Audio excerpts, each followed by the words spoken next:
आयुष मंत्री जी। Speaker, sir, I rise to apprise this August House of certain recent developments pertaining to Bangladesh.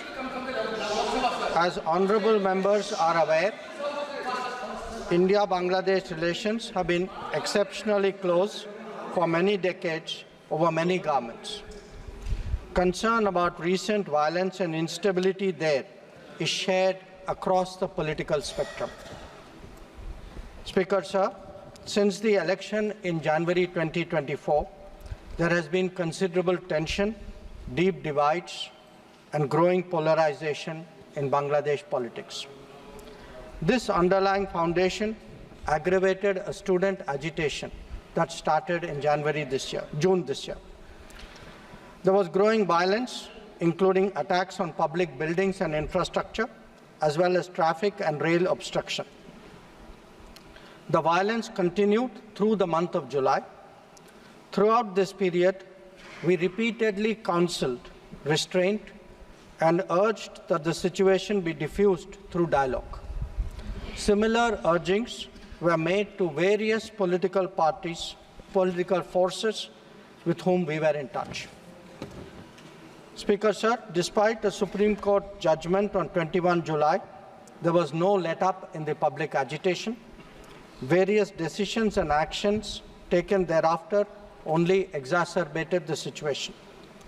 The agitation at this stage coalesced around a one-point agenda, that is that Prime Minister Sheikh Hasina should step down. On 4th August, events took a very serious turn. Attacks on police, including police stations, and government installations intensified even as overall levels of violence greatly escalated. Properties of individuals associated with the regime were torched across the country. What was particularly worrying was that minorities, their businesses and temples also came under attack at multiple locations. The full extent of this is still not clear. Speaker, sir, on 5th August, demonstrators converged in Dhaka despite the curfew. Our understanding is that after a meeting with leaders of the security establishment, Prime Minister Sheikh Hasina apparently decided to resign. At very short notice, she requested approval to come for the moment to India. We simultaneously received a request for flight clearance from the Bangladesh authorities. She arrived yesterday evening in Delhi. Speaker, sir, the situation in Bangladesh is still evolving. The Army Chief, General Waqaruzzaman, addressed the nation on 5th August. He spoke about assuming responsibility and constituting an interim government. We are in close and continuous touch with the Indian community in Bangladesh through our diplomatic missions. There are an estimated 19,000 Indian nationals who usually live there, of which about 9,000 are students. The bulk of the students, however, have already returned to India in the month of July on the advice of the High Commission.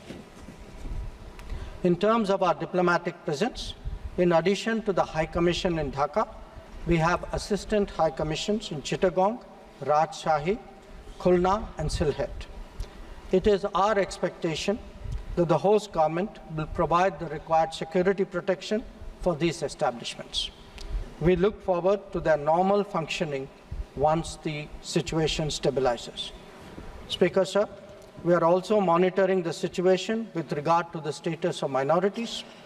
There are reports of initiatives by various groups and organizations to ensure their protection and well-being. We welcome that.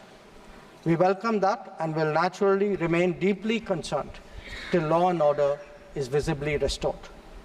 Our border guarding forces have also been instructed to be exceptionally alert in view of this complex situation. Speaker, sir, in the last 24 hours, we have been in regular touch with the authorities in Dhaka. This is the situation as of now. I seek the understanding and support of the House in regard to sensitive issues regarding an important neighbor on which there has always been strong national consensus. Thank you.